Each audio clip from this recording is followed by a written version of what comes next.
Seat साहब, अब हम अपनी जगह पर बरकरार है। आपकी पेशगोइयाँ हम देख रहे हैं कि कब पाए तकमील को पहुंचेंगी या ताबीर पाएंगी। शायद अभी भी उसमें वक्त है 1 या 2 हफ्ते का, क्योंकि टाइमलाइन कोई तय नहीं हो पा रही अभी तक। इरफान सिद्दीकी साहब के मुताबिक भी ये तय नहीं हुआ कि आईनी तरमीम कब पेश की जाएंगी। यहाँ तक कि बिलावल भुट्टो जरदारी साहब और नवाज शरीफ साहब की जो मुलाकात थी उसमें भी हम फाइनल टाइमलाइन का ऐलान नहीं देख रहे। दूसरी तरफ मौलाना जो हैं वो अभी भी महंगे हैं। सुबह के वक्त पार्लिमानी कमेटी का इजलास होता है, उसमें मौलाना शिरकत करते हुए एक और बॉडी लैंग्वेज का मुजाहरा करते हैं। फिर उसके बाद बिलावल उनसे मिलने जाते हैं, मुलाकात होती है। उसके बाद मौलाना जो प्रेस कॉन्फ्रेंस करते हैं उससे ऐसे लगता है कि मौलाना डटे हुए हैं और चाहते हैं कि जो वो कह रहे हैं वो माना जाए।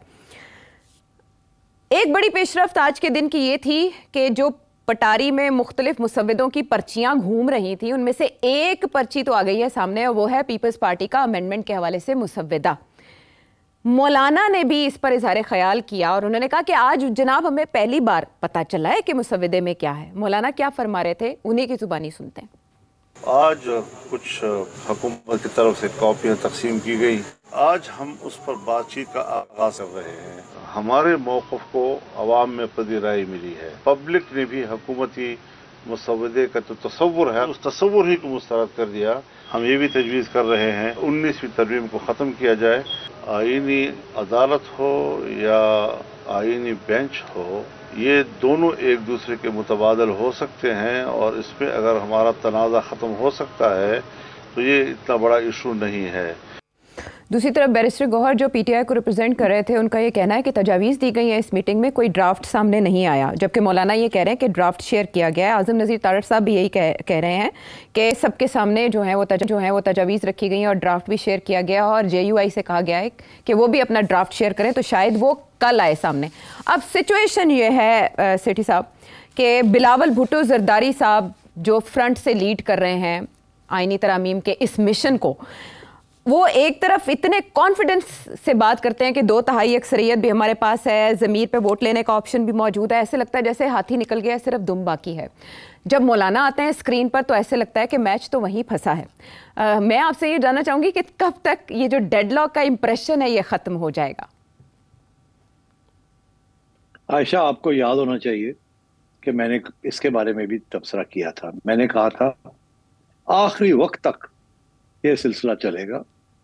सारे खिलाड़ी जो है उनको मालूम है कि गेंद ने कहाँ आना है, बैटिंग कैसे होनी है और आखिरी वक्त पे विकेट कैसे लेनी है। मौलाना को भी पता है, बिलावल को भी पता है, और वो लोग जो चुप हैं उनको भी पता है, सबको पता है। और ये एक गेम खेली जा रही है। उसकी वजह गेम की दो रीजंस हैं। एक तो ये कि पीटीआई को प्लान जो है वो पता ना चले, क्योंकि अगर पीटीआई को प्लान पता चल जाता है जिसके दो पहलू हैं। एक पहलू ये है कि कब होगा, कितने लोग होंगे, कहाँ से तोड़े जाएंगे, वगैरह वगैरह, और दूसरा ये कि इसके मुसव्वदे के अंदर होगा क्या। क्योंकि देखिए, अगर मुसव्वदे में ऐसी इनकलाबी किस्म की चीजें हैं जिसके साथ वकला तंजीम को भी इकट्ठा किया जा सकता है, तो फिर वो एक सिलसिला बनता है। और अगर उसमें इतनी कोई खतरनाक बात नहीं है और जो छोटी मोटी चीजें ही हैं जिसका ताल्लुक वो जो गवर्नमेंट का मेन ऑब्जेक्टिव है उसके साथ है, तो फिर शायद वकला हजरात भी डिवाइड हो जाए। For example constitutional court supreme court के अंदर भी हो सकता है, सुप्रीम कोर्ट के अलहदा भी हो सकता है। तो अगर अंदर होता है तो वकला हजरात इतना एहतजाज नहीं करेंगे, अगर बाहर होता है तो शायद थोड़ा ज्यादा करें, एंड सो ऑन। तो वो कहते हैं कि उनको कुछ मिल जाएगा एजिटेट करने के लिए, इसलिए ये कंफ्यूजन क्रिएट की जा रही है कि मौलाना जो है वो भी पूरी बात नहीं कर पा रहे। कभी कहते हैं हो गया बात, अब सब मसला हल हो गया है, बस अभी 2-3 चीजें रह गई हैं। कभी कहते हैं कि यार ये तो 9 महीने लगने चाहिए थे इस किस्म की बात। मौलाना जो है वो एंजॉय कर रहे हैं ये सारी पॉपुलैरिटी, जो सारे कैमरास जो है मौलाना की तरफ जिनका रुख हुआ हुआ है। तो इसलिए क्यों ना इसको और जितनी देर चलाया जाए। इतनी अटेंशन कब मिलती है मीडिया से। और बात यह है कि पीटीआई का हाल आप देख लीजिए, आप कंफ्यूज्ड साउंड कर रही हैं। मीडिया को समझ नहीं आ रही कि ये जा कहाँ रहा है, होगा नहीं होगा, क्या है क्या नहीं। तो पीटीआई का हाल क्या होगा? उन्हें तो इमरान खान से भी महरूम कर दिया है कि आप उसको कंसल्ट ना कर सके। तो इसलिए पसूड़ी पे ही सारी जगह थे। और ये बड़ी डिलिबरेटली क्रिएट की गई है, ये डिलिबरेटली क्रिएट की गई है आयशा। और मैं पहले दिन से ये कह रहा हूं कि आखिरी दिन के आपको पता चल जाएगा और सारे एक दूसरे को जफ्फियां डालेंगे और कहेंगे हो गया हो गया हो गया, कॉम्प्रोमाइज होगी। मौलाना कहेगा हमारा मसवदा एक्सेप्ट हो गया, पीपल्स पार्टी कहेगी हमारी बात भी मान ली, और नून लीग कहेगी हम तो सबको साथ लेके ही चलना चाहते थे। ये याद रखिएगा मैंने क्या कहा है, ये क्लिप आपको दिखाना पड़ेगा बाद में जी। क्या मौलाना कहेगा हमारी बात तो और सारी बात तो मान ही ली, बड़ी मजा आ गया। पीपल्स पार्टी कहेगी हमारी बात भी मान ली, आप तो ये कहते थे ये कहते थे। और नून लीग वाले कहेंगे हम तो सबको साथ लेके चलना चाहते थे, हमारे तो इरादे बड़े नेक थे। तो इसलिए आयशा डोंट वरी, ये मामला ऐसे ही चलेगा। किसी को वो डेट नहीं पता चलेगी, ये डेट बड़ी क्लोजली गार्डेड सीक्रेट होगी।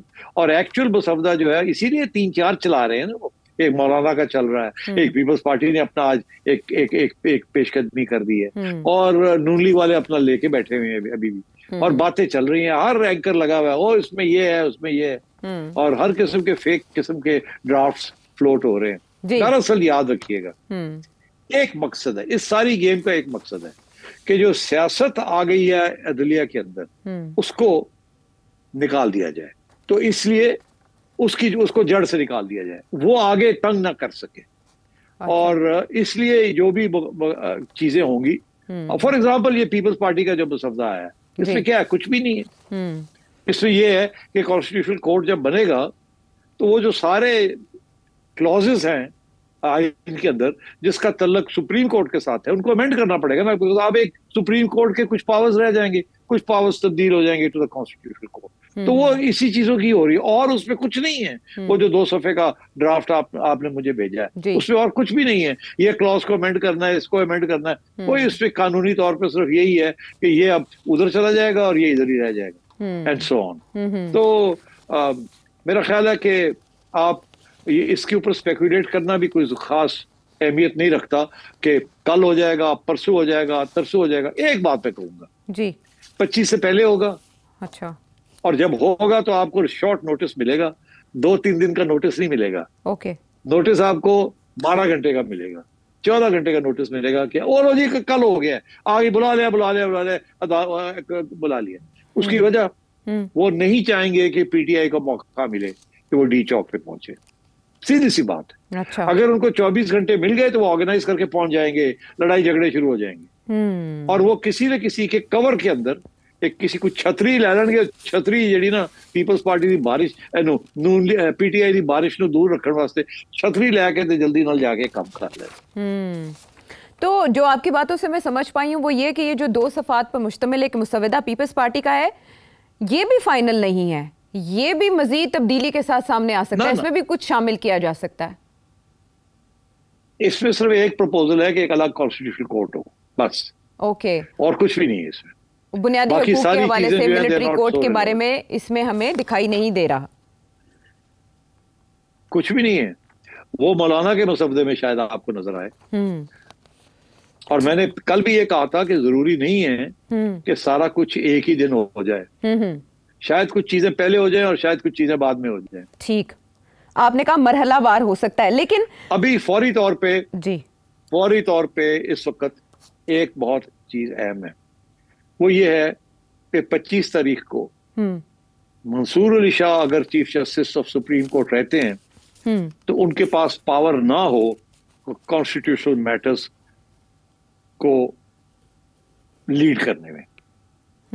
ही should not be in a position to create a bench जो कॉन्स्टिट्यूशनल मैटर्स को देखेगा।